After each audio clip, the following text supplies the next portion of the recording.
नमस्कार, आप सभी का बहुत बहुत स्वागत है। मेरा नाम रुबिका लियाकत है। इस वक्त आप टाइम्स नाउ नव भारत देख रहे हैं। 8:50 हो चुके हैं और न्यूज की पाठशाला में आपका दाखिला हो चुका है। मैडम आ चुकी हैं।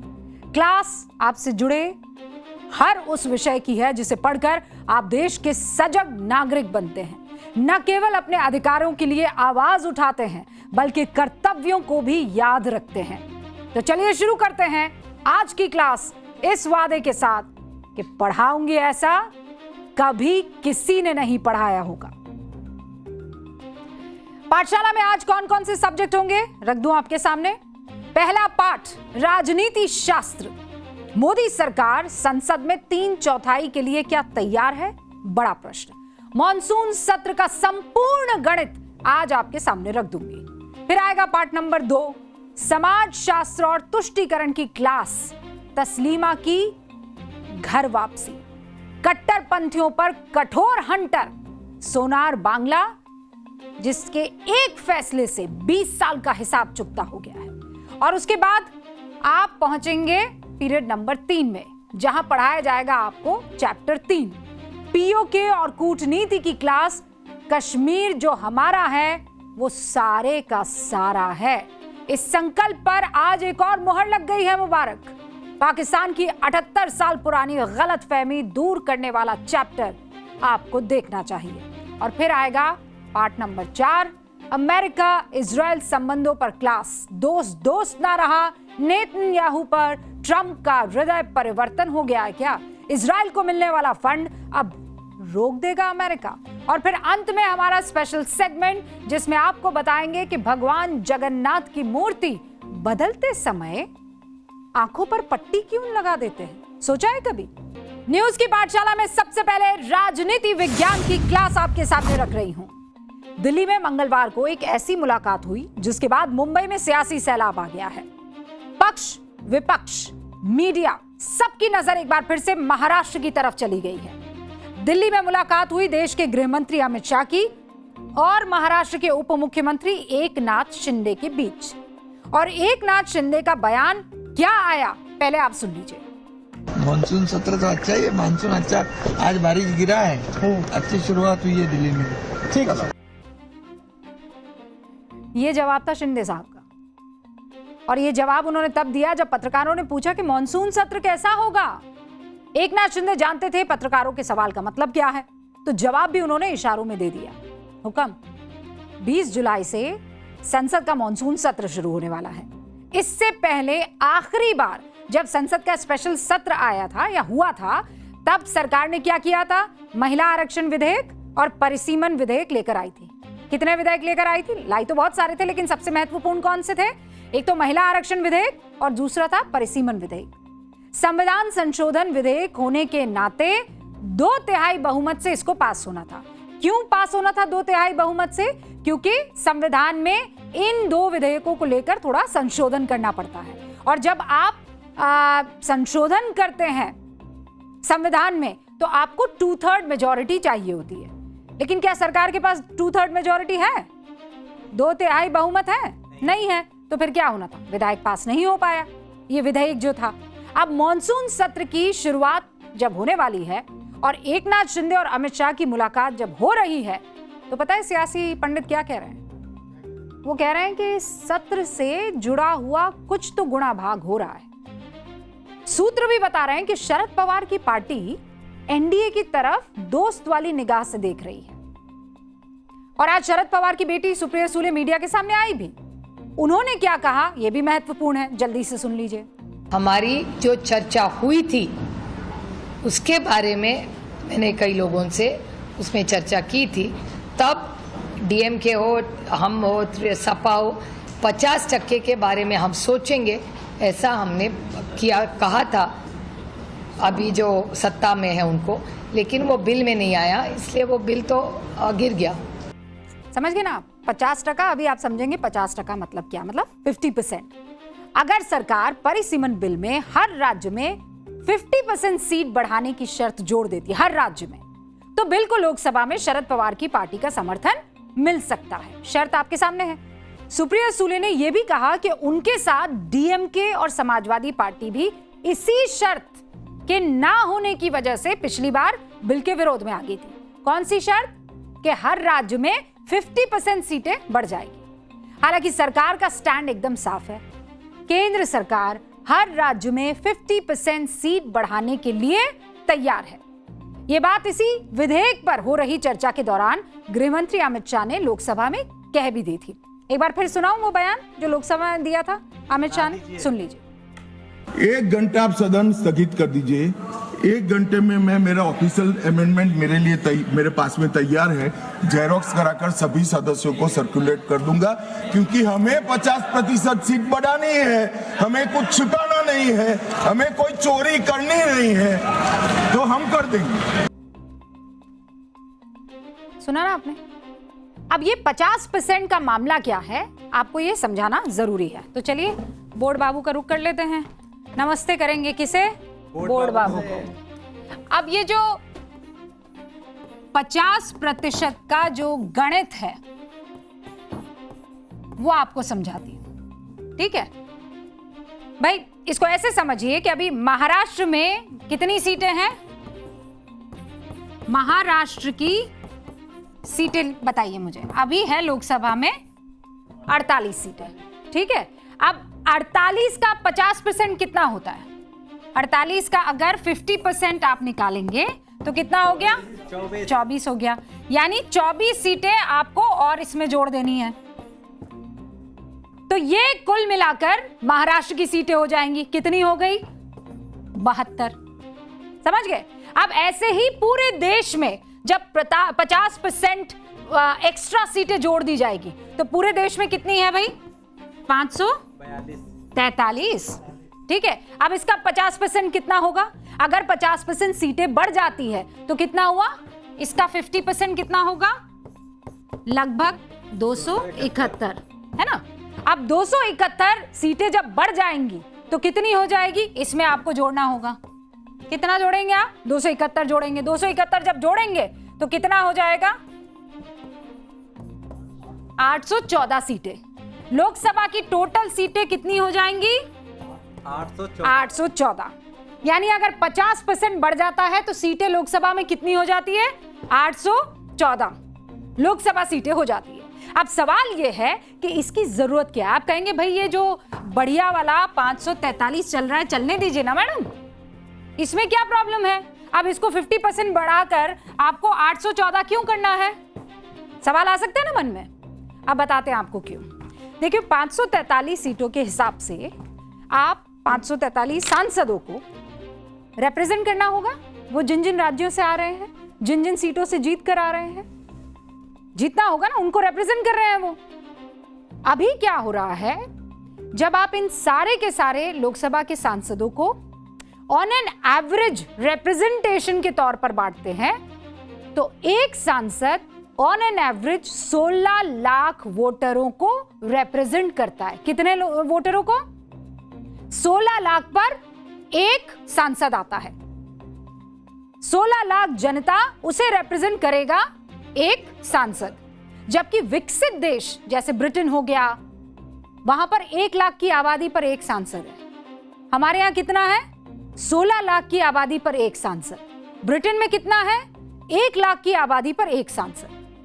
अमेरिका में कितना है? 7.5 लाख लोगों पर एक सांसद। ये आपके सामने पूरा आंकड़ा है। तो अब आप कहेंगे हाँ, इस लिहाज से तो हमारे सांसद ज्यादा होने चाहिए। और ज्यादा क्यों होने चाहिए? भाई जितने ज्यादा सांसद होंगे ना, उतना बेहतर प्रतिनिधित्व होगा। आपकी समस्याओं को ज्यादा सुना भी जाएगा और उसे हल करने का भी तरीका। अगर ज्यादा सांसद होंगे तो एक सांसद के हिस्से में कम जिम्मेदारी आएगी और वो और बेहतर काम कर पाएगा, क्योंकि वो ज्यादा लोगों को समय दे पाएगा। 16 लाख पर एक सांसद क्या 16 लाख लोगों की समस्याओं को हल कर पाएगा? लेकिन वहीं अगर 1 लाख होगा, 2 लाख होगा या 3 लाख होगा, कम हो जाएगा ये आंकड़ा, तो बेहतर काम कर पाएगा। अब आप कहेंगे ये तो बड़ी अच्छी बात कह रही है आप, मतलब चलिए 1, 2, 3 लाख नहीं, 8 लाख भी हो जाए, उसका आधा भी हो जाए, तब भी काम तो आएगा ना। तो इसमें दिक्कत क्या होनी चाहिए? दिक्कत है, और दिक्कत है विपक्ष को। विपक्ष को नीयत पर दिक्कत है, सियासत पर दिक्कत है और ऑब्वियसली सत्ता पर तो है ही। विपक्ष को दरअसल ये लगता है कि सरकार परिसीमन करके अपने हिसाब से सीटों को तय कर लेगी। मतलब वो ये सोच रहा है विपक्ष कि जिस इलाके में बीजेपी के वोटर हैं ज्यादा, वहां पर सीटें ज्यादा बढ़ा देगी। जहां बीजेपी को वोटर कम लग रहे हैं उसके अपने, तो वहां सीटें कम बढ़ाएगी। विपक्ष को दूसरा डर यह सता रहा है कि उत्तर प्रदेश की सीटें तो बढ़ा देंगे, उत्तर भारत की, माफ कीजिएगा, क्योंकि वहां पर बीजेपी का वोटर बड़ी तादाद में इस वक्त माना जा रहा है, लेकिन बीजेपी का जहां प्रभाव कम है वहां पर सीटें नहीं बढ़ाएगी। विपक्ष को तीसरा डर यह है कि अगर आबादी के हिसाब से सीट बढ़ी तो कम जनसंख्या होने की वजह से दक्षिण भारत की जो सीटें हैं ना, वो कम हो जाएगी। कुल मिलाकर विपक्ष को सरकार पर भरोसा नहीं है और सरकार के पास विधेयक पास करवाने के लिए जो 2/3 बहुमत है वो नहीं है। अब देश में लोकसभा की सीटें बढ़े तो फिर बढ़े कैसे? इसका रास्ता बीते 3 महीने से सियासी उठापटक से निकलता हुआ दिखाई दे रहा है। अब वो कैसे, मैं आपको वापस बताती हूँ, ठीक है? हाँ, ये बोर्ड बाबू बताएंगे। ओके, तो 2/3 की तरफ बढ़ा है एनडीए। कैसे? इसका गणित समझिए। शरद गुट के कितने सांसद हैं? 8। उद्धव के अभी अभी गए थे कितने सांसद? 6। ममता के बागी हुए सांसद कितने हुए? 20। तो कुल कितने हो गए? 34 सांसद। मतलब शरद के 8 जोड़ दीजिए, 6 और 20, तो ये हो जाते हैं 34। अब एनडीए के साथ इस वक्त कितने हैं? 298। कुल कितने हो गए जब इनको आप इसमें जोड़ते हैं? तो 332 हो गए। अब 2/3 के लिए चाहिए कितने? एनडीए को कितने चाहिए? कोई भी अगर विधेयक लेकर आते हैं या संशोधन करना होता है तो उसके लिए 2/3 चाहिए, और 2/3 कितने हुए? 362। अभी कमी कितनों की आ रही है? मतलब भाई 34 तो आ गए हैं, लेकिन 30 की और कमी आ रही है। अब इसको कहीं से भरना है। भरने के लिए एक रास्ता क्या दिखाई दे रहा है? एक रास्ता दिखाई दे रहा है डीएमके का। डीएमके टूटने उठने की बात नहीं हो रही है। अगर ये 50% की लिखित शर्त दे देती है सरकार, तो कुछ अंदर के सूत्र ये बता रहे हैं कि हो सकता है कि डीएमके के कुछ सांसद एब्सटेन कर जाएं, वोटिंग से खुद को दूर कर दे। अगर डीएमके वोट से अलग हो जाता है तो 2/3 का जो आंकड़ा है वो कितने पे पहुंच जाएगा आप जानते हैं? ये जो 362 है ना, ये 362 पहुंच जाएगा 347 के आसपास, यहां पहुंच जाएगा। यानी तब एनडीए को कितने चाहिए होंगे? ये जो अभी 30 चाहिए ना, 30 में से आप माइनस कर दीजिए 15, कितने चाहिए होंगे फिर? मतलब अगर आप ये 30 में से 15 निकालेंगे तो कितने हुए भैया? 15। केवल 15 सांसद चाहिए, इतनों की जरूरत पड़ेगी। कुल मिलाकर गणित ये सारा है आपके सामने, और इसी के लिए सियासी पंडित गणित जो है वो ये बता रहे हैं, ये कह रहे हैं कि विपक्ष के कुछ सांसद जो भीतर खाने से परिसीमन बिल के समर्थक हैं, वो वोटिंग से दूरी बना लेंगे, है ना? अटकलें तो यहां तक लगाई जा रही है कि आरजेडी के 4 में से 3 लोकसभा सांसद भी पाला बदल सकते हैं। यानी ऑपरेशन मॉनसून पश्चिम बंगाल, महाराष्ट्र, उत्तर प्रदेश, इनके रास्ते बिहार का सफर अगर तय कर लेता है तो कोई आश्चर्य नहीं होना चाहिए। और बात तो पंजाब की भी होने लगी है। वहां पंजाब कांग्रेस में चरणजीत सिंह चन्नी अपनी ही पार्टी से अभी लड़ाई के मूड में है, और वो सिटिंग सांसद है, मत भूलिएगा। और वैसे भी सियासत में आपको कभी आश्चर्य नहीं होना चाहिए, कोई नहीं जानता है कौन कब कैसे पाला बदल दे, कोई नहीं जानता है। तो यकीन मानिए अभी आपको राजनीति के राज और समझने की जरूरत है। हम भी अभी भी समझ ही रहे हैं। विपक्ष ये सब जानता है, सब बूझ रहा है, इसीलिए अपने खेमे में टूट का जिम्मेदार वो किसे बता रहा है? बीजेपी को, और चूक नहीं रहा है। समाजवादी पार्टी यह आरोप लगा रही है कि 400 सीटें पाने के लिए बीजेपी ये तोड़फोड़ कर रही है। कांग्रेस कह रही है कि बीजेपी का काम ही तोड़फोड़ करना है। ममता कह रही हैं कि बीजेपी कुछ गद्दारों को अपनी पार्टी में मिला रही है क्योंकि उसके पास कैडर नहीं है। विपक्ष नाराज है, लेकिन जिस तरह आज विपक्ष टूट रहा है उसकी भविष्यवाणी प्रधानमंत्री मोदी ने 91 दिन पहले कर दी थी। सुनाऊं वाला बयान 91 दिन पहला, सुन लीजिए। जिन लोगों को इसमें राजनीति की बू आ रही है, मैं चाहूंगा कि वो खुद के परिणामों को पिछले 30 साल में देख ले। फायदा उनका भी इसी में रास्ता दिखा रहा हूं। इसी में फायदा है कि जो नुकसान हो रहा है उसे बच जाओगे। और इसलिए मैं समझता हूं कि इसको राजनीतिक रंग देने की जरूरत नहीं है। देखिए, विपक्ष जानता है अगर सरकार ने एक बार 2/3 बहुमत जुटा लिया तो 3 वैसे बिल जिसका विरोध हर रोज विपक्ष कर रहा है, और खासकर कांग्रेस, तीनों को सरकार मॉनसून सत्र में पास करवा सकती है। पहला कौन सा है? परिसीमन और महिला आरक्षण विधेयक। इसमें महिलाओं के 33% आरक्षण और लोकसभा सीटों की 50% की बात क्लियर है। दूसरा है एक देश एक चुनाव। पीएम मोदी का ये ड्रीम प्रोजेक्ट है। संविधान संशोधन विधेयक अभी संयुक्त संसदीय समिति के पास है, यानी जेपीसी। इसका कार्यकाल बीते बजट सत्र में बढ़ा भी दिया था, और सूत्र ये बता रहे हैं कि अगर 2/3 का आंकड़ा सरकार के पास होगा तो इस विधेयक को भी संसद में वो पेश कर सकते हैं। और अगर ये विधेयक पास होकर संविधान संशोधन का रूप ले लेता है तो एक साथ विधानसभा लोकसभा के चुनाव हो जाएंगे। यानी आप क्या करेंगे? एक बार ही वोट डालने जाएंगे, आपके सामने 2 ईवीएम होगी, और हो सकता है लोकल चुनाव भी 3 हो जाए। सांसद चुनेंगे, विधायक चुनेंगे, पार्षद चुनेंगे, फिर 5 साल के लिए छुट्टी, यहां तक की भी बात हो रही है। लेकिन हाल फिलहाल जो दिख रहा है वो ये कि एक ही बार में आप सांसद भी चुन लेंगे और विधायक भी चुन लेंगे। और तीसरा क्या है? प्रधानमंत्री और मुख्यमंत्री के लिए संविधान संशोधन विधेयक। यह विधेयक भी अभी जेपीसी के पास है। अगर यह विधेयक कानून बनता है तो फिर कोई भी मुख्यमंत्री या प्रधानमंत्री अगर 30 दिन के लिए न्यायिक हिरासत में जाता है, यानी जेल जाता है, तो 31वें दिन पद खाली माना जाएगा। इस्तीफा नहीं देंगे अगर उसके बाद भी, तो पद खाली माना जाएगा। यूं तो मॉरल हाई ग्राउंड लेकर उनको इस्तीफा देना होगा, और अगर नहीं देते हैं, जैसा केजरीवाल जी के वक्त हुआ था, तो फिर क्या किया जाएगा? फिर उसे रद्द माना जाएगा। अब सीट खाली है। मतलब 2/3 की लक्ष्मण रेखा जैसे ही सरकार पार करेगी, एक एक करके 3 संविधान संशोधन विधेयक कानून की शक्ल ले लेंगे। और ये 3 संविधान संशोधन वो इतिहास लिखने वाले हैं जो भारत की सियासत की धारा को मोड़ सकते हैं। और इसीलिए विपक्ष किसी भी हाल में सरकार को रोकने पर आमदा है।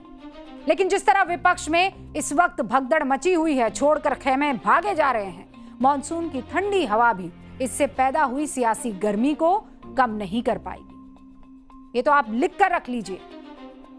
वैसे देश की सियासत में मॉनसून चल भी रहा है, लेकिन पश्चिम बंगाल में बदलाव की लहर और बयार चल रही है। और अगला चैप्टर वहां पश्चिम बंगाल से ही शुरू करें। पाठशाला में आप समाज शास्त्र और तुष्टीकरण वाली क्लास। ये क्लास उस नई पीढ़ी को तो बिल्कुल मिस नहीं करनी चाहिए जो देश के नए नए मतदाता बने हैं। अगर वो इधर उधर फोन पर बिजी हैं तो मैं चाहती हूं कि आप उनको जरा आवाज लगाएं, हमारी जेन जी को, और जरा टीवी के सामने बैठा दीजिए।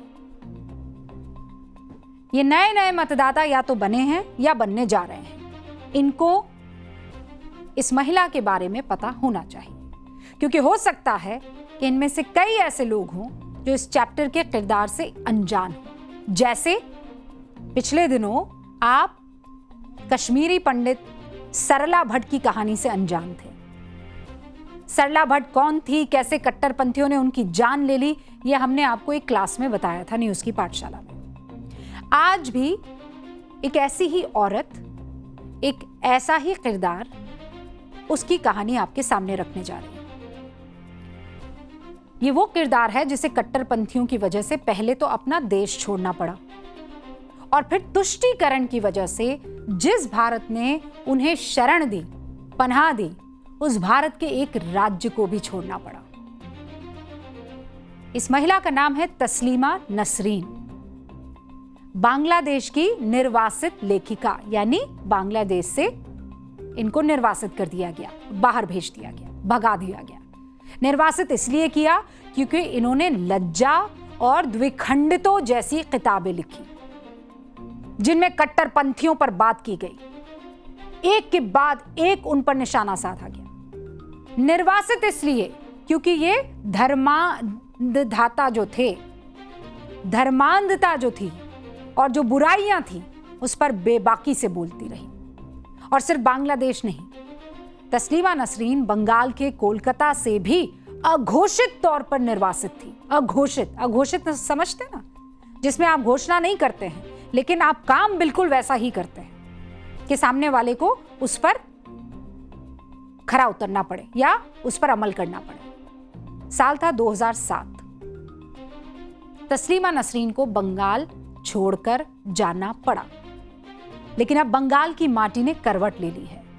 सोनार बांग्ला जिसका सपना टैगोर ने देखा था, जिसका वादा करके बीजेपी सत्ता में आई है, वहां बदलाव की ताजा हवा इस वक्त बहती हुई दिख रही है। गुरुदेव रविंद्रनाथ टैगोर ने एक ऐसे बंगाल की कल्पना की थी जहां चित्त भय रहित हो। जो आपका चित्त है वो भय रहित है, डरता नहीं है किसी से, और मस्तक आपका ऊंचा रहता है। और दशकों तक ऐसा हुआ भी। लेकिन उसके बाद पहले लेफ्ट और फिर टीएमसी के राज में स्वार्थी और मजबूर सियासत ने अपना सर कट्टरपंथियों के सामने झुका दिया। जिस बंगाल की पहचान साहित्य, कला, अभिव्यक्ति की आजादी थी, उसे तुष्टीकरण का अड्डा बना दिया गया। लेकिन अब वहां वही तुष्टीकरण अपनी एक्सपायरी डेट पर पहुंच गया है। इसका सबसे बड़ा और जीता जागता सबूत है 1 अगस्त को होने वाला एक कार्यक्रम जिसे दुनिया देखेगी। पूरे 20 साल बाद बंगाली भाषा की लेखिका तस्लीमा नसरीन कोलकाता लौट रही हैं। वो साहित्य के एक कार्यक्रम में अपनी कविताएं पढ़ेंगी, जहां खुद पश्चिम बंगाल के सीएम शुभेंदु अधिकारी मौजूद होंगे। तस्लीमा नसरीन साहित्य के उस स्टेज पर अभी चढ़ी भी नहीं है कि राजनीति शुरू हो गई है। तस्लीमा की वापसी को बीजेपी का सियासी एजेंडा कहा जा रहा है। आप खुद देखिए।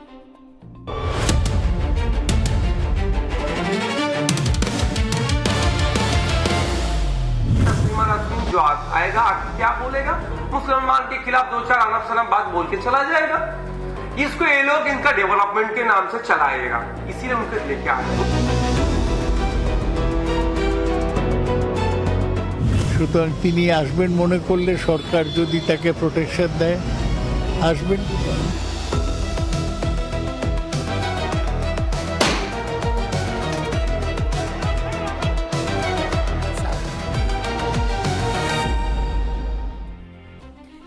ममता बनर्जी की पार्टी क्या कह रही है आपने सुन लिया कि हिंदू मुसलमान करने के लिए तस्लीमा नसरीन को लाया जा रहा है और दम्भ भरा जा रहा है। क्या कहकर? अगर सरकार उन्हें प्रोटेक्शन दे सकती है तो बुला ले।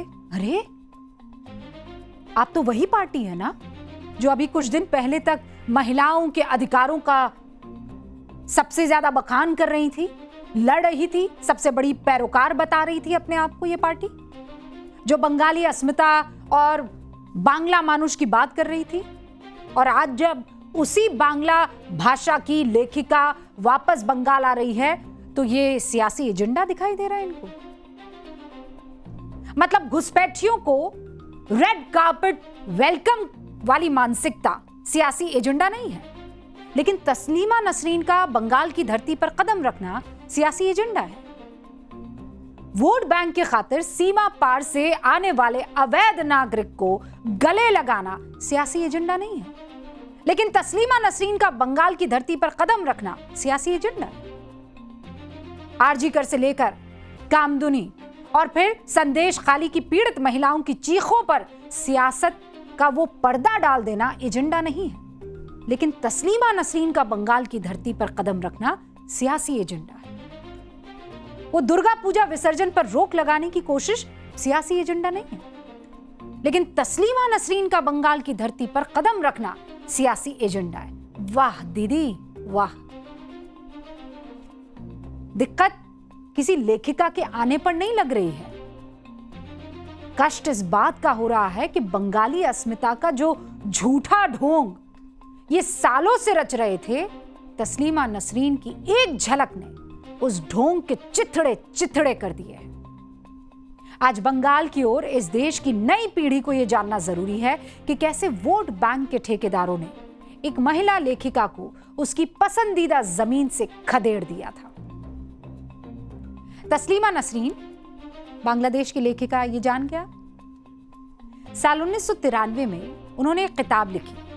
किताब का नाम था लज्जा, जो 1992 के विवादित ढांचा गिरने के बैकड्रॉप पर लिखी गई थी। और किताब में हिंदुओं के खिलाफ बांग्लादेश में हुई कम्युनल हिंसा के बारे में लिखा गया था। 1994 में बांग्लादेश में तस्लीमा के खिलाफ फतवा जारी कर दिया गया और उन्हें जान से मारने की धमकी मिलने लगी। बांग्लादेश छोड़ने के बाद तस्लीमा ने यूरोप और उत्तरी अमेरिका के कई देशों में समय बिताया। उन्हें स्वीडन की नागरिकता भी मिली और करीब 10 साल विदेश में रहने के बाद 2004 में वो भारत लौट आई और कोलकाता में बस गई। 2007 तक वो भारत में रही, लेकिन 2007 के बाद से अब तक 2 दशक बीत गए। बंगाल में पहले लेफ्ट की सरकार और 15 साल ममता बनर्जी की सरकार। कैसे ये दोनों सरकारें कट्टरपंथियों के सामने सिर झुकाकर खड़ी रही। बस सुनते जाइए, सबके चेहरों पर लगे मुखौटे जो है वो उतरते चले जाएंगे। 2003 में तस्लीमा की किताब द्विखंडितो पब्लिश हुई। क्या नाम था? द्विखंडितो। वो पब्लिश हुई, लेकिन अभिव्यक्ति की आजादी का ढोल पीटने वाली ये कम्युनिस्ट सरकार कट्टरता के सामने घुटने टेक देती है। नवंबर 2003 में बुद्धदेव भट्टाचार्य की लेफ्ट सरकार सांप्रदायिक तनाव का हवाला देकर किताब पर पूरी तरह से प्रतिबंध लगा देती है, जिसे 2005 में हाईकोर्ट ने हटाया। साल 2004 में केंद्र सरकार से नॉन परमानेंट रेजिडेंस परमिट मिलने के बाद तस्लीमा नसरीन कोलकाता आ जाती है। जून 2006 में टीपू सुल्तान मस्जिद के इमाम सैयद नूरुर रहमान बरकती ने तस्लीमा का चेहरा काला करने वाले को इनाम देने का ऐलान किया। कई संगठनों ने उन्हें भारत से निकालने की मांग उसके बाद शुरू कर दी। अगस्त 2007 में हैदराबाद में तस्लीमा के नोबेल शोध के तेलुगु अनुवाद का एक विमोचन हो रहा था। उस विमोचन के दौरान कथित तौर पर AIMIM से जुड़े लोगों ने उस कार्यक्रम में अटैक कर दिया, उनके साथ धक्का मुक्की की। और फिर आया 21 नवंबर 2007 का दिन, जब कोलकाता में हालात फिर बिगड़ गए। ऑल इंडिया माइनॉरिटी फोरम ने तस्लीमा नसरीन की किताबों और उनके वीजा रिन्यू करने के विरोध में पहले माहौल बनाया, फिर कोलकाता की सड़कों पर 8 घंटों तक उपद्रव मचाते रहे। सेंट्रल कोलकाता का कुछ हिस्सा किसी युद्ध के मैदान जैसा लगने लगा। यह उस समय की तस्वीर है जो आप देख रहे हैं। इस दौरान कम से कम 35 लोग घायल हुए, ज्यादातर पुलिस वाले।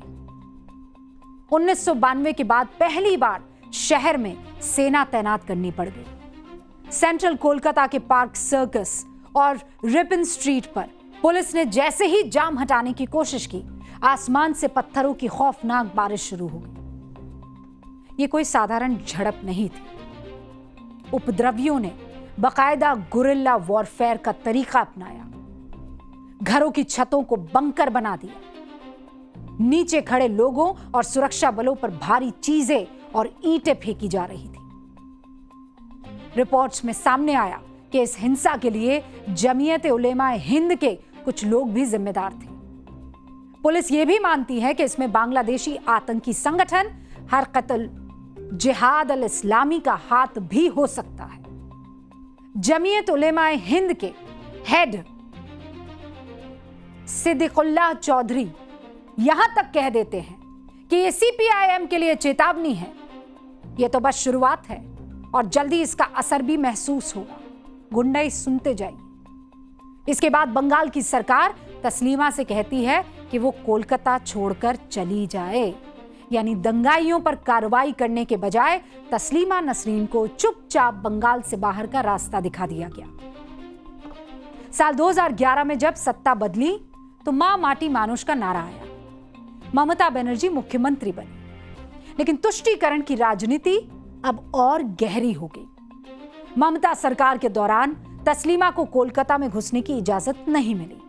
एक बंगाली लेखिका जो बंगाली में लिखती है, सोचती है, बंगाली अस्मिता उसे आगे रखती है, उसे उसकी पसंदीदा जमीन से महरूम रखा जाता है, सिर्फ और सिर्फ वोट बैंक के खातिर। 2012 में कोलकाता इंटरनेशनल बुक फेयर उनकी किताब एग्जाइल का बुक लॉन्च रद्द कर देता है। 2013 में ममता सरकार तस्लीमा की लिखी टीवी सीरीज के टेलीकास्ट पर रोक लगा देती है। 2024 में तस्लीमा यह आरोप लगाती है कि बंगाल में आयोजकों पर उनके नाटक लज्जा को हटाने का प्रेशर बनाया गया। और सोचिए, ये सब कुछ छुपकर नहीं, खुलेआम हो रहा था। इस पूरे तमाशे के दौरान पूरा सफेद पोश गैंग धृतराष्ट्र बना बैठा था। ये जो सेक्युलरिज्म की दुहाई देते हैं, फ्रीडम ऑफ स्पीच के गाने गाते हैं, बोल के लब आजाद है कहते नहीं थकते हैं, ये सब के सब चुप हो गए। जो आज बंगाल में बीजेपी के आ जाने के बाद लोकतंत्र की दुहाई दे रहे हैं, उनकी रीढ़ की हड्डी उस वक्त इतनी लचीली थी कि दंगाइयों के आगे नागिन की तरह बल खा रही थी। बंगाल से जो बदलाव की तस्वीर सामने आ रही है, उससे सो कॉल्ड सिंडिकेट छटपटा रहा है। उसे समझ नहीं आ रहा है कि राष्ट्रवाद ने उस तुष्टीकरण की जड़ों पर मट्टा डाल दिया है। वो काम और वो सोच जिसे ये दशकों तक सींच रहे थे, कट्टरता को जड़ से खत्म करने का काम सिर्फ बंगाल में नहीं हो रहा है साहब, पीओजेके से भी यही आवाज आ रही है। और अब बंगाल से आपको कहां ले चलूंगी? पीओजेके, ये कश्मीर हमारा है, सारा का सारा कश्मीर हमारा है। अब पाठशाला में राजनीति शास्त्र की ये क्लास। इस वक्त पाकिस्तान की हालत बहुत खराब हुई पड़ी है। शहबाज शरीफ की सरकार और असीम मुनीर की सेना एक नहीं, दो नहीं, तीन मोर्चों पर पिट रही है। पहला मोर्चा अफगानिस्तान, पाकिस्तान के रिश्ते बहुत खराब दौर में पहुंच गए, अघोषित युद्ध है। दूसरा मोर्चा बलोचिस्तान, जहां बलोचों ने अपनी जमीन को पाकिस्तान से आजाद घोषित कर दिया है। सच बोल रही हूं, ये पाकिस्तान के लिए कैसे बहुत बड़ा झटका है, आगे आपको बताएंगे। लेकिन पहले तीसरा मोर्चा, तीसरा गैस कीजिए कौन सा है? पीओके यानी पाकिस्तान ऑक्यूपाइड कश्मीर, जहां पिछले 45 दिनों से गदर मचा हुआ है। पीओके की लाखों जनता सड़कों पर उतर चुकी है। मुनीर की सेना की गोलियों के आगे घुटने टेकने को तैयार नहीं है। माना जा रहा है कि पीओके की जनता और पाकिस्तानी सरकार के बीच यह पिछले 78 साल में सबसे बड़ा टकराव है। तो क्या पीओके की जनता अपनी जमीन को पाकिस्तान के अवैध कब्जे से छुड़ा लेगी? मैं ये बात इसलिए कह रही हूं क्योंकि पीओके की जनता ने पहली बार पाकिस्तान के उस दावे को धुआं कर दिया है जिसके बारे में पाकिस्तान 78 सालों से गला फाड़ कर चिल्लाता है। आप देखिए कि 1947 से ही पाकिस्तान पीओके को क्या कहकर आता है? आजाद कश्मीर। क्या कहता है? आजाद कश्मीर। लेकिन आप खुद पीओके की जनता और वहां के नेता लाउड स्पीकर पर बुलंद आवाज में दुनिया को बता रहे हैं, ना जी ना, ये ना तो आजाद कश्मीर है, ना ही विवादित इलाका है, ये पाकिस्तान के कब्जे वाला इलाका है। इस जमीन पर पाकिस्तान ने जबरदस्ती कब्जा किया हुआ है। ये बात पीओके के किसी आम आदमी ने नहीं कही है, पीओके के संगठन JAAC जॉइंट अवामी एक्शन कमेटी के कद्दावर नेता सरदार अमन खान ने कही है। भारत 78 सालों से पाकिस्तान के कश्मीर वाले हिस्से को यही कह रहा है, पीओके यानी पाकिस्तान ऑक्यूपाइड कश्मीर। और अब यही बात पीओके भी कह रहा है, यानी पाकिस्तान की जनता ये सुन रही है, ये पाकिस्तान ऑक्यूपाइड कश्मीर के लोग कह रहे हैं। आप देखिए कि पाकिस्तान ने बड़ी चालाकी से पीओके को पाकिस्तान का हिस्सा नहीं माना, वो इसे आजाद कश्मीर का नाम देता है। ताकि दुनिया उसे ये ना कह सके कि पाकिस्तान ने इस इलाके पर कब्जा किया हुआ है। लेकिन अब पाकिस्तान की यही चालाकी उसकी सबसे बड़ी गलती साबित हो रही है, क्योंकि पाकिस्तान ने पीओके को संवैधानिक रूप से अपने देश का 5वां राज्य घोषित नहीं किया है। ठीक है, पाकिस्तान के संविधान के आर्टिकल 257 के मुताबिक पीओके पाकिस्तान का भौगोलिक हिस्सा नहीं है। इस आर्टिकल में यह कहा गया है कि जब जम्मू कश्मीर के लोग पाकिस्तान में शामिल होने का फैसला करेंगे, तब दोनों के बीच संबंधों का निर्धारण वहां की जनता की इच्छा के अनुसार कर दिया जाएगा। इसीलिए पीओके को पाकिस्तान के 4 मुख्य राज्य कौन कौन से हैं? एक तो पंजाब है, एक सिंध है, एक खैबर पख्तूनख्वा है और एक बलूचिस्तान। ये 4 है और ये अघोषित है पीओके। इससे अलग रखा गया इन 4 राज्यों से। पाकिस्तान आधिकारिक तौर पर इसे एजेके यानी आजाद जम्मू और कश्मीर कहता है। कागजों पर इसे एक नॉमिनली सेल्फ गवर्निंग एंटिटी यानी नाम मात्र का स्वशासी क्षेत्र का दर्जा दे रखा है। पाकिस्तान ने यह सब दुनिया की आंखों में क्या फेंकने के लिए किया हुआ है? धूल। और बैकडोर से पीओके में चुनाव से लेकर सरकार के भीतर तक यह घुसपैठ कर चुका है। इसीलिए पीओके में किसी भी पार्टी की सरकार हो, उसे इस्लामाबाद की कठपुतली कहा जाता है। पीओके में पाक की चुनावी मक्कारी क्या है, आप जानना चाहते हैं? जानना चाहते हैं। पीओके विधानसभा की कुल सीटें, अच्छा मैं बोर्ड बाबू पर आपको समझाने की कोशिश करती हूं। पीओके में जो पाकिस्तान है ना, उसकी मक्कारी समझिए आप। क्या मक्कारी है? 2 हिस्सों में करके बताते हैं। देखिए किया क्या है, पीओके की विधानसभा में कुल सीटें कितनी हैं? कुल सीटें हैं 53। इसको ध्यान रखिएगा, कुल सीटें हैं 53। ठीक है, इसमें से जो 45 सीटें हैं उस पर सीधा चुनाव होता है। कितनी सीटों पर चुनाव होता है? 45 सीटों पर चुनाव होता है। यहां पर चुनाव होता है। बाकी जो है छोड़ रखी है। कौन से वाले कश्मीर के लिए? जो हमारा कश्मीर है। ठीक है, अब ये 2 कॉलम जो है, इसमें आप उसका पूरा खेल समझ जाएंगे। इन 45 में से 12 सीटें उसने क्या कर दी? आरक्षित कर दी है।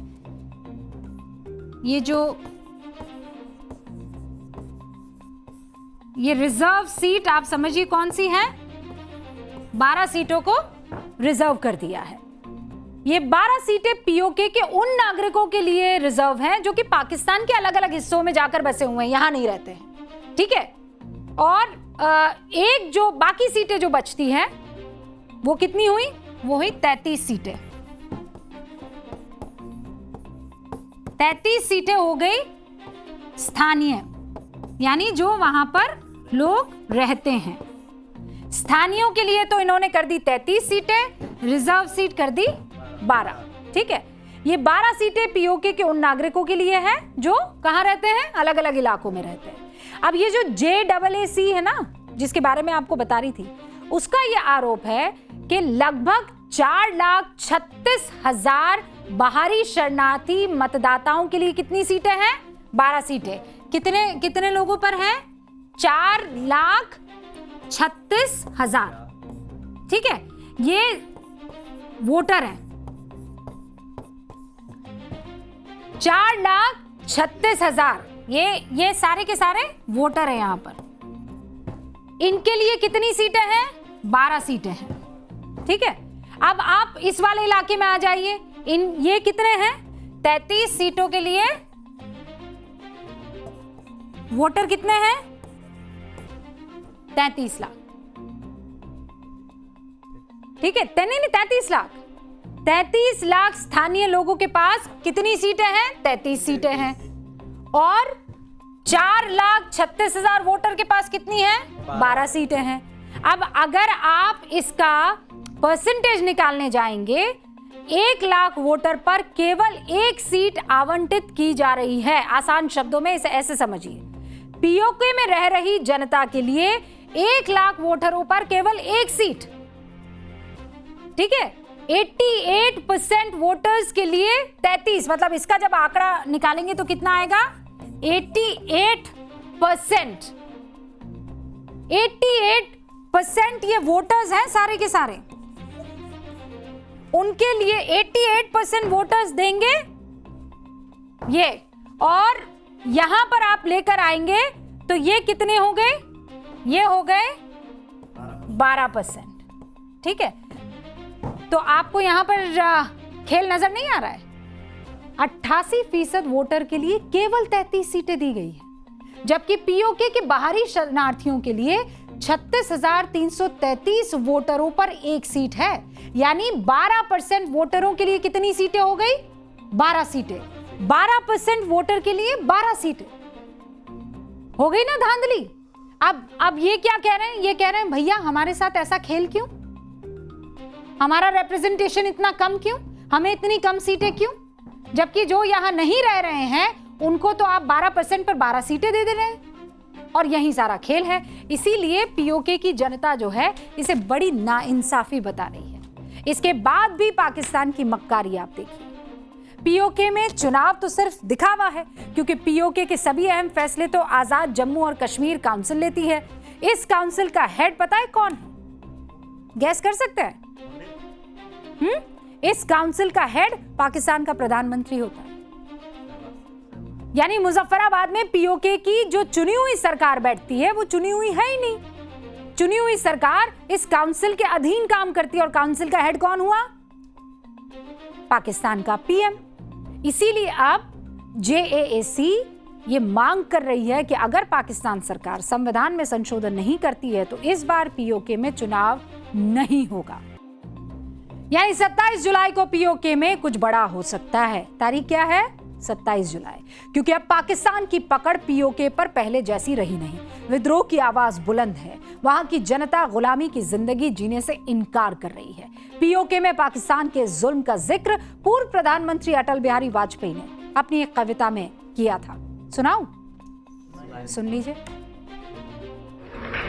भूखों को गोली, नंगों को हथियार पिनाए जाते हैं, सूखे कंठों से जिहादी नारे लगवाए जाते हैं। लाहौर, कराची, ढाका पर मातम की है काली छाया, पख्तूनों पर, गिलगित पर है गमगीन गुलामी का साया। दिन दूर नहीं, खंडित भारत को पुनः अखंड बनाएंगे। दिन दूर नहीं, खंडित भारत को पुनः अखंड बनाएंगे। गिलगित से गारो पर्वत तक आजादी पर्व मनाएंगे। आजादी पर्व मनाएंगे, और वो 15 अगस्त वाली होगी। पाठशाला में अब ईरान युद्ध पर बुरी तरह फंस गए राष्ट्रपति ट्रंप की क्लास। इजराइल को खैरात बांटने को लेकर ट्रंप के संसद में सांसद ही ट्रंप के खिलाफ हो गए। आसान भाषा में कहा जाए तो ये ट्रंप के सामने लेने के देने पड़ गई वाली सिचुएशन आ गई है। अमेरिका की संसद में रिपब्लिकन और डेमोक्रेट्स दोनों पार्टी के कई सांसद ये चाहते हैं कि ईरान युद्ध को लेकर जो मदद इजराइल को दी जा रही है उसे रोक दिया जाए, ताकि तबाही का ये खेल फौरन खत्म हो जाए। सबसे हैरानी की बात यह है कि इस मुद्दे पर ट्रंप की रिपब्लिकन पार्टी के सांसद भी ट्रंप के खिलाफ खड़े हैं। इनका भी मानना है कि ट्रंप और नेतन्याहू की इस पार्टनरशिप के चक्कर में अमेरिका का पैसा बर्बाद हो रहा है। इस पैसे का इस्तेमाल अगर अमेरिका की तरक्की में खर्च किया जाए तो पूरे देश का कुछ और भला हो जाए। लेकिन ट्रंप हैं जो दोनों हाथों से युद्ध पर पैसा लुटाए चले जा रहे हैं। इस युद्ध में ईरान पर मिसाइल और इजराइल पर डॉलर बरसाते जा रहे हैं। इसके बारे में आगे बात करेंगे, लेकिन पहले यह समझ लीजिए कि अमेरिका में इसे लेकर इस वक्त माहौल क्या है। अमेरिकी संसद में एक बिल पेश किया गया है। इसमें इजराइल को जो सैन्य सहायता है उसे रोकने का प्रस्ताव है। इसमें कहा जा रहा है कि अमेरिका हर साल इजराइल को लगभग 3.3 अरब डॉलर की सैन्य मदद देता है, वो बंद कर दे। इस रुपए में अगर देखा जाए तो ये करीब, इसे रुपए में अगर मैं कन्वर्ट करूं तो ये हो जाता है करीब 28,000 करोड़ रुपए। कितना? 28,000 करोड़ रुपए। इसमें आयरन डोम जैसे एयर डिफेंस सिस्टम के लिए मिलने वाली रकम भी शामिल है। इन अमेरिकी सांसदों को यह लगता है कि पहले ही इस युद्ध में अमेरिका बहुत पैसा बर्बाद कर चुका है, हासिल महफिल कुछ है नहीं। ऐसे में अब युद्ध के नाम पर पैसा बर्बाद करना बेवकूफी है, ये सांसद मान रहे हैं। अमेरिका के सांसद और जनता इस बात से भी नाराज है कि जो ट्रंप राष्ट्रपति बनने से पहले यूक्रेन युद्ध में अमेरिका की मदद को लेकर सवाल खड़े किया करते थे, अब ईरान युद्ध में अमेरिका की तिजोरी से लगातार पैसा निकाल रहे हैं, तिजोरी खाली कर रहे हैं और सामने वाले की झोली में डाल रहे हैं। ट्रंप की इस दोहरी नीति के बारे में आप समझिए। 2024 में ट्रंप ने कहा था, हम यूक्रेन के अरबों खरबों डॉलर दे देकर परेशान हो गए हैं, जबकि अमेरिका में सड़कें टूट रही हैं। यह पैसा हमें अपने देश पर खर्च करना चाहिए। ये वही ट्रंप है। और पिछले साल मार्च में इजराइल को क्या देते हैं? ये 34,400 करोड़ रुपए की सैन्य सहायता। इस मदद को जल्द से जल्द पहुंचाने के लिए ट्रंप प्रशासन ने आपातकालीन अधिकारों का भी इस्तेमाल किया। 2024 में जो ट्रंप अमेरिका फर्स्ट का नारा दिया करते थे, हम यूक्रेन का अंतहीन युद्ध नहीं लड़ेंगे जो कहते थे, यूक्रेन के लिए अब बिना किसी शर्त ब्लैक चेक और ब्लैंक चेक नहीं दिया जाएगा जो कहते थे, पद संभालते ही इजराइल को करीब 1 लाख करोड़ रुपए के हथियार देने में मदद करते थे। यह है ट्रंप का उल्टा चश्मा। अमेरिका का जो पैसा यूक्रेन युद्ध में वेस्ट ऑफ मनी था, वो अब ईरान युद्ध में इजराइल के लिए वैल्यू फॉर मनी है। यही कारण है कि अमेरिका के सांसद इस मदद का विरोध कर रहे हैं। इजराइल की सैन्य मदद को लेकर ट्रंप की मनमानी के खिलाफ अमेरिका के सांसद एकजुट हो रहे हैं। मैडम भी, यह प्रस्ताव अमेरिका की दोनों ही पार्टियां, रिपब्लिकन और डेमोक्रेटिक, दोनों ही पार्टियों के सांसदों ने मिलकर इसे पेश किया है। एक तरफ ट्रंप की रिपब्लिकन पार्टी के सांसद थॉमस मैसी है, डेमोक्रेटिक पार्टी की तरफ से ये इल्हान उमर जी हैं और रो खन्ना है। रो खन्ना भारतीय मूल के डेमोक्रेटिक सांसद हैं जिन्होंने प्रस्ताव को तैयार किया है, जबकि इल्हान उमर अमेरिका की इकलौती मुस्लिम सांसद है जिन्होंने ऐलान किया है कि वो इजराइल की सैन्य मदद के खिलाफ संसद में वोट करेंगी। इनका मैटर तो मामला ही दूसरा है, आप भी जानते हैं। इल्हान उमर अपनी पोस्ट में लिख रही है, ये बहुत शर्मनाक है कि हम अब भी इस नरसंहार और रंगभेद करने वाले शासन को वित्तीय सहायता देते रहे। हमारे टैक्स के पैसे को लगातार इस्तेमाल किया जाना अमानवीय और अस्वीकार्य है। मैं इसके पक्ष में मतदान करूंगी। सांसद इल्हान उमर, रो खन्ना दोनों पार्टियों के सांसदों से अपील कर रहे हैं कि अमेरिकी टैक्स पेयर के पैसे को युद्ध की आग में झोंकने की बजाय उसे देश की जरूरतों पर खर्च कर दिया जाए। अब यह भी देखिए कि इजराइल की सैन्य मदद के नाम पर अमेरिका किस तरह से अपना खजाना खाली करता आ रहा है, जबकि अमेरिका इस समय आर्थिक मंदी का सामना कर रहा है। 75 सालों में पिछले अमेरिका जो है इजराइल की मदद कर रहा है, लेकिन शुरुआत में यह मदद सिर्फ जरूरत की चीजों और विकास कार्यों के लिए थी। फिर बाद में क्या हुआ, हथियारों की मदद भी शुरू हो गई। अमेरिका ने बड़ी प्लानिंग के साथ इजराइल को पहले रोटी कपड़ा मकान की मदद की, फिर गन, बारूद, बम, मिसाइल, सबके लिए पैसा पकड़ा दिया। अमेरिका के फॉरेन एड यानी विदेशी सहायता डेटाबेस के मुताबिक 1951 से अमेरिका इजराइल की मदद कर रहा है, लेकिन शुरुआत में यह मदद पूरी तरह से आर्थिक थी, जैसा मैं आपको बता रही थी। 1961 तक इजराइल को बुनियादी जरूरतों के लिए हर साल $0.5 बिलियन की मदद दी गई। 1971 में पहली बार सैन्य मदद के नाम पर यह रकम बढ़ी और यह लगभग $3.25 बिलियन पर पहुंच गई। साल 1974 तक यौम किपुर युद्ध के बाद सैन्य सहायता को बढ़ाकर $12.45 बिलियन कर दिया। फिर 2008 के बाद अमेरिका ने इजराइल की आर्थिक सहायता करीब करीब खत्म कर ही दी, लेकिन सैन्य मदद जो है वो जारी रखी। और पिछले 75 सालों में अमेरिका इजराइल को करीब 25 लाख करोड़ रुपए की मदद कर चुका है। 72% इसमें सैन्य मदद है। अब आप सोचिए कितनी ताकत होती है गोला बारूद में। अमेरिका इजराइल को हथियार पर हथियार दिए जा रहा है, इजराइल इससे तबाही मचाया जा रहा है, खासकर वहां ईरान में। आपके मन में यह सवाल आ रहा होगा कि आखिर अमेरिका इजराइल के हाथों में बंदूक क्यों थमा रहा है। 1950 के दशक में रूस की अगुवाई वाले सोवियत संघ ने अरब देशों को हथियार और समर्थन दिया था। इसके बदले में अमेरिका ने काउंटर बैलेंस के रूप में इजराइल की मदद शुरू कर दी। और धीरे धीरे ये मदद बढ़ती चली गई। अभी बताया कैसे। इजराइल का इस्तेमाल अरब देशों के खिलाफ अमेरिका बढ़ाता चला गया। आज भी अमेरिका हर साल इजराइल की बड़ी सैन्य मदद इसीलिए करता है और वो चाहता है कि अभी भी ये होता रहे। लेकिन दोनों ही पार्टियों के सांसद कह रहे हैं अब नहीं होगा भैया। कल यानी 16 जुलाई से विश्व प्रसिद्ध भगवान जगन्नाथ की रथ यात्रा शुरू हो रही है। हर बार कहा जाता है 15 लाख से ज्यादा श्रद्धालु देश विदेश से पुरी पहुंचते हैं रथ खींचने, भगवान जगन्नाथ, बहन सुभद्रा और बड़े भाई बलभद्र के दर्शन करने के लिए। लेकिन जगन्नाथ मंदिर की पहचान सिर्फ रथ यात्रा नहीं बल्कि इससे जुड़े कई रहस्य भी है। आपको पता है, मान्यता है कि भगवान जगन्नाथ की मूर्ति में आज भी श्री कृष्ण का हृदय धड़कता है और इसका एहसास होता है मंदिर के मुख्य पुजारी को।